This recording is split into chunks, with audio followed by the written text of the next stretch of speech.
Hello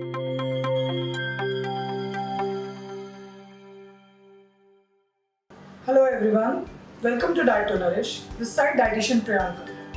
So जितना ज़्यादा issues weight loss का है, जितने ज़्यादा लोग सर्चेस करते हैं वेट लॉस के लिए, उतनी प्रॉब्लम्स हैं वेट गेन को लेकर। लोगों के माइंड में बहुत सारे क्वेरीज हैं कि वेट गेन करना हो तो किस तरीके का डाइट फॉलो करना चाहिए और क्या खाना चाहिए और क्या नहीं खाना चाहिए।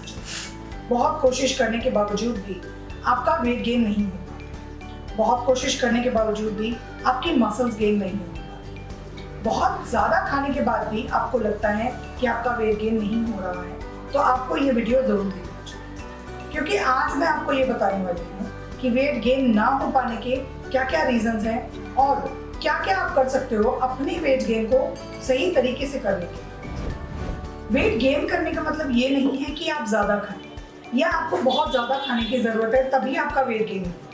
एक्चुअली में वेट गेन ना हो पाने की कुछ टेक्निकल रीजन होते हैं। सो मैं पहले आपको सबसे पहले ये बताऊंगी कि वो क्या रीजन है जिन वजहों से आपका वेट गेन नहीं हो पा रहा, और उन प्रॉब्लम्स के साथ साथ मैं आपको सॉल्यूशंस बताऊंगी कि इस प्रॉब्लम से रिलेटेड क्या सॉल्यूशन है, ताकि आप अपनी प्रॉब्लम से रिलेटेड आप अपने सॉल्यूशन खुद निकाल सकें और खुद समझ सकें कि आपको क्या करने की जरूरत है ताकि आपका वेट गेन होने में आपको हेल्प हो।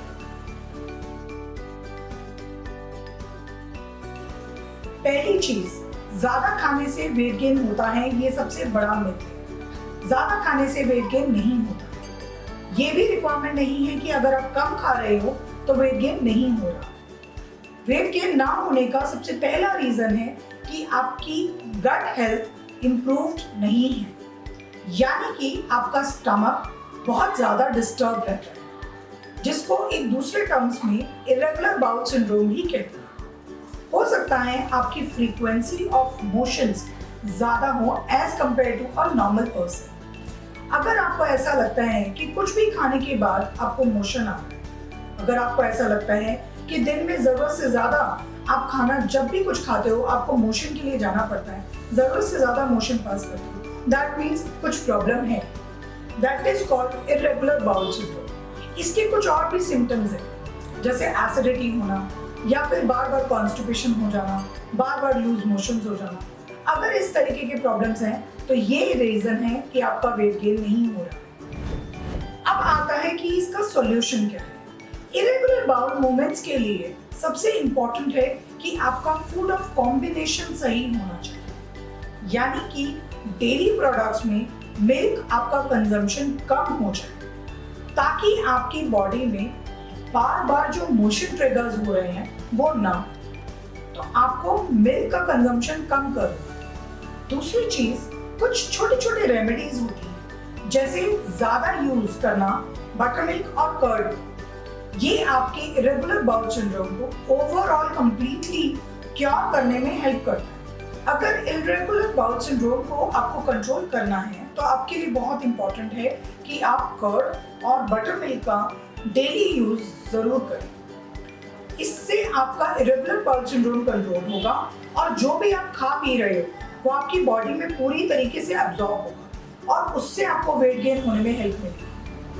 अब दूसरा पॉइंट है, मैंने मिल्क नहीं पीना है ये तो आपको मेंशन कर दिया, बट क्या इंक्लूड करना है वो बहुत इंपॉर्टेंट है।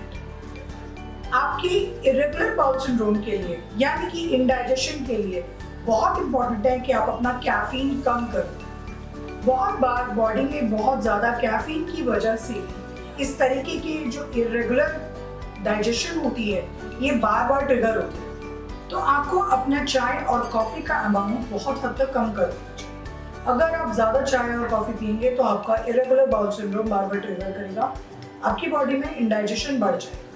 हमें अब इस बात का और ध्यान रखना है कि अगर आप चाय और कॉफ़ी कम कर रहे हो तो उसका रिप्लेसमेंट क्या होना चाहिए। उसका एक रिप्लेसमेंट बहुत अच्छे तरीके से आपका जो बटर मिल्क है वो हो सकता है, यानी कि छाछ, मट्ठा। इसको आप नमक के तरीके से लेना, यानी कि नमकीन फॉर्म में लें, मीठे में ना लें। मीठे में लेने से और ज़्यादा प्रॉब्लम होगी, ट्रस्ट मी, और ज़्यादा मोशंस लगेंगे। अगर दही के साथ मीठा आप कंबाइन करते हैं तो प्रॉब्लम्स होती हैं, उसको आप नमक के साथ लें। ये चाय और कॉफ़ी का बेस्ट अल्टरनेटिव है। बेस्ट सब्स्टिट्यूट है। अगर एक और सब्स्टिट्यूट आपको चाहिए तो आप कोकोनट वाटर का इस्तेमाल कर सकते हैं। कोकोनट वाटर आपकी बॉडी में हाइड्रेशन, डिहाइड्रेशन फैक्टर को हेल्प करेगा कंट्रोल करने में, साथ साथ आपकी बॉडी को प्रॉपर मिनरल्स का बैलेंस देगा। So coconut water and buttermilk are the best substitutes अगर आपको चाय और कॉफी अपना कम करना है। इसके बाद आता है कि आपका सेकेंड रीजन क्या है। सेकेंड रीजन पे चलने से पहले मैं एक छोटी सी टिप देती हूँ आपको। अगर आपको अपना मोशन की फ्रीक्वेंसी कंट्रोल करनी है और आपको अपना वेट गेन की तरफ ध्यान देना है, एक छोटी सी रेसिपी है। कर्ड को बनाना के साथ मैश करके, मिक्स करके, हल्का सा सॉल्ट डाल के आप इसको यूज करें। ये आपके मोशन की फ्रीक्वेंसी को कम करेगा और आपके वेट को गेन करने में आपको हेल्प करेगा। सो ये छोटी सी टिप बहुत इंपॉर्टेंट है अगर आप अपनी बॉडी में काफी हद तक अपना मोशन कंट्रोल करना चाहते हैं। इसके बाद आते हैं हम सेकेंड पॉइंट पे। सेकेंड पॉइंट है आपकी लो इम्यूनिटी। वैसे तो लो इम्यूनिटी हमारे हेल्दी गट से ही आती है, यानी कि अगर आपका पेट ठीक है, आपका पेट ठीक रहेगा तो आपकी इम्यूनिटी भी स्ट्रांग रहेगी। लेकिन फिर भी काफी हद तक इसका रेलेवेंस आपकी अपनी इंटरनल हेल्थ से भी। अगर आपकी इम्यूनिटी स्ट्रांग नहीं है तो आपकी बॉडी में वेट गेन हो पाना थोड़ा सा मुश्किल होता है। इसी चीज को थोड़ा सा इम्प्रूव करने के लिए, इम्यूनिटी को थोड़ा सा इम्प्रूव करने के लिए डाइट में कुछ ऐसी चीजें हैं जो आपको डेली कंज्यूम करनी चाहिए ताकि आपकी इम्यूनिटी स्ट्रांग हो। अब इम्यूनिटी स्ट्रांग करने के सबसे आसान तरीके हैं बैलेंस डाइट। इम्यूनिटी कोई गुट्टी नहीं है कि आपने एक दिन कुछ खाया या एक दिन आपने काढ़ा पिया और आपकी इम्यूनिटी स्ट्रांग हो गई। It's a long term process.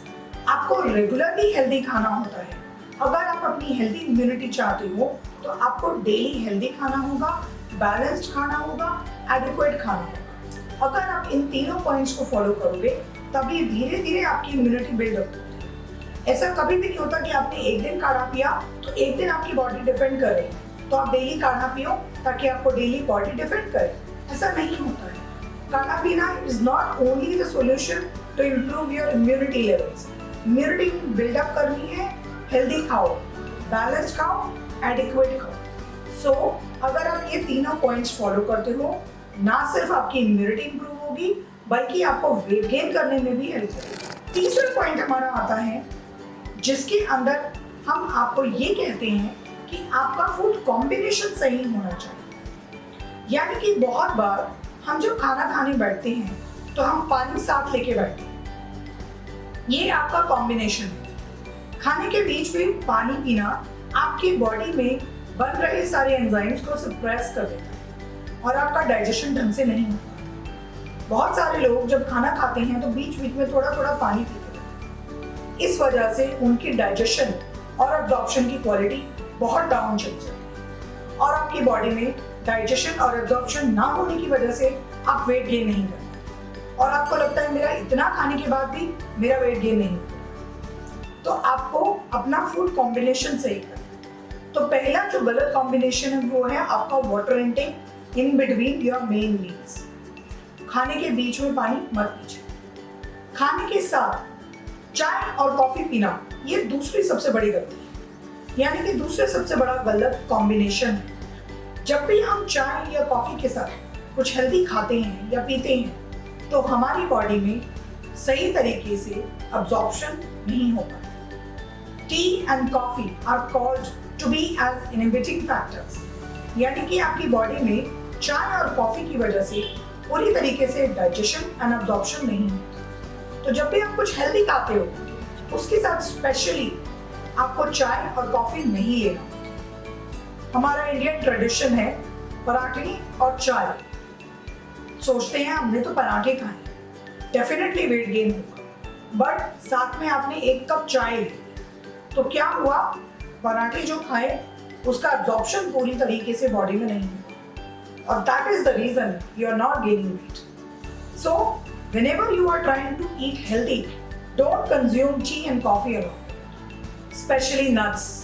Fashion है चाय और कॉफी के साथ नट्स खाना। बहुत लोगों को पसंद है चाय और कॉफी के साथ मखाने खाना, ड्राई फ्रूट्स खाना, आलमंड्स, वॉलनट्स। लेकिन अगर आप ड्राई फ्रूट्स को चाय या कॉफी के साथ खाते हैं तो वो आपके न्यूट्रिशन की क्वालिटी को सप्रेस कर रहा है, पूरी तरीके से आपकी बॉडी में एब्जॉर्ब नहीं हो रहा है। यही गलती कर रहे हैं आप, जिस वजह से आपको वेट गेन नहीं हो। तो फूड कॉम्बिनेशन ठीक करें। इसके अलावा फूड कॉम्बिनेशन के अंदर एक और बहुत इम्पॉर्टेंट चीज़ आती है, वो ये कि आपका फ्रूट्स और वेजिटेबल्स का कंजम्पशन सही तरीके से होना चाहिए। अगर आपको लगता है कि फ्रूट्स हम खाने के साथ खाएंगे तो वेट गेन होगा, बट ऐसा नहीं होता। मील खाने के टाइम पर आपको फ्रूट्स नहीं खाने, फ्रूट्स आप खाइए as a snack in between your main meals. जैसे लंच क्या है, डिनर करने में बहुत टाइम है, बीच में एक कप चाय भी आपने ले ली, लेकिन अभी भी फिर भी बीच में बहुत लंबा गैप है मील्स, तो ऐसे में आप फ्रूट्स कंज्यूम कर सकते हैं। ये फ्रूट्स आपके गैप को भी फिल करता है, आपके लिए हेल्दी स्नैक्स का भी काम करता है और आपकी बॉडी में सही एनर्जी लेवल को रिलीज करने में हेल्प करता है। Plus they are also rich in vitamins and minerals and antioxidants, so वो आपकी बैलेंस डाइट को प्रमोट करने में हेल्प करेगा। Eat fruit as a snack, not along with meals. So breakfast में फ्रूट ले लिया काफी नहीं है। अगर आप ब्रेकफास्ट में फ्रूट लेती हैं तो आप उसके बाद भी जो गैप है इन between your lunch and your breakfast, उस टाइम पर भी आप फ्रूट्स जरूर। इसी तरीके से वेजिटेबल्स जो होती हैं उनका सही कॉम्बिनेशन होता है मील्स के साथ, यानी कि आपको रोटी या राइस के साथ अगर आप वेजिटेबल्स कंज्यूम करते हैं कुक्ड और रॉ, तो दोनों तरीके से आपको हाइड्रेशन भी मिलता है और सही तरीके से आपको न्यूट्रिशन भी मिलता है। तो बहुत बार लोग सिर्फ अपना फोकस दाल, पनीर इन चीज़ों पर करते हैं जब उन्हें वेट गेन करना होता है, बट वेट गेन करने के लिए भी आपकी वेजिटेबल्स का होना बहुत ज़रूरी है, क्योंकि ये वेजिटेबल्स आपके डाइट में बैलेंस मील्स में बहुत इंपॉर्टेंट रोल प्ले करते हैं। तो eat your vegetables even if you want to gain weight. इसके अलावा जो हमारा नेक्स्ट कॉम्बिनेशन है वो है आपका प्रोटीन। अगर हम ज़्यादा प्रोटीन खाते हैं तो हमें लगता है कि बॉडी कॉन्स्टिपेटेड हो रही है। अगर आपको उस चीज़ को अवॉइड करना है तो आपको उसके साथ साथ फ्लूइड इंटेक भी बढ़ाना पड़ेगा, यानी कि आप प्रोटीन डाइट पे फोकस कर रहे हैं वेट गेन के लिए, लेकिन आप पानी कम पी रहे हैं, तो वो प्रोटीन पूरी तरीके से आपकी बॉडी को अब्जॉर्ब नहीं होगा, पूरी तरीके से आपकी मसल्स को बेनिफिट नहीं करेगा। सो अगर आप चाहते हैं कि प्रोटीन आपकी बॉडी में सही तरीके से बेनिफिट दे तो आपको साथ में उतना ही फ्लूइड इंटेक भी रखना है। ये तो कुछ इंपॉर्टेंट पॉइंट्स हैं जिसमें मैंने आपको ये बताया कि वो कौन से रीजंस थे जिन वजह से वेट गेन नहीं हो पाता और उनके क्या बेस्ट सॉल्यूशंस हो सकते हैं जिनको करके आप अपना वेट गेन पे ध्यान दे सकते हैं। तो ये सारे पॉइंट्स तो थे जिसमें मैंने आपको ये बताया कि वेट गेन ना हो पाने के क्या कारण हैं और उनके क्या सॉल्यूशंस हो सकते हैं। इसके अलावा भी कुछ बहुत सारे इंपॉर्टेंट पॉइंट्स हो सकते हैं जो आपको वेट गेन करने में हेल्प करेंगे, लेकिन वो मैं आपको अभी नहीं बता पाऊंगी, वो मैं आपको नेक्स्ट वीडियो में। पर तब तक आप मुझे ये ज़रूर बताइए कि इन सारे पॉइंट्स में से आपका रेलेवेंट पॉइंट क्या है और आपको इन सारे पॉइंट्स में से कौन सा पॉइंट सबसे ज़्यादा हेल्पफुल है। आप कमेंट सेक्शन में ये भी ज़रूर बताना कि क्या इनमें से किसी भी पॉइंट से आपको कोई भी हेल्प मिली या नहीं। इसके अलावा भी अगर आपको कोई और प्रॉब्लम लगता है या आपको लगता है कि इन सारे पॉइंट्स में आपकी कोई डिफिकल्टी या आपका कोई सॉल्यूशन नहीं आ पाया, तो प्लीज़ कमेंट सेक्शन में मुझे बताइए। मीनवाइल आगे की वीडियो के लिए स्टे ट्यून्ड।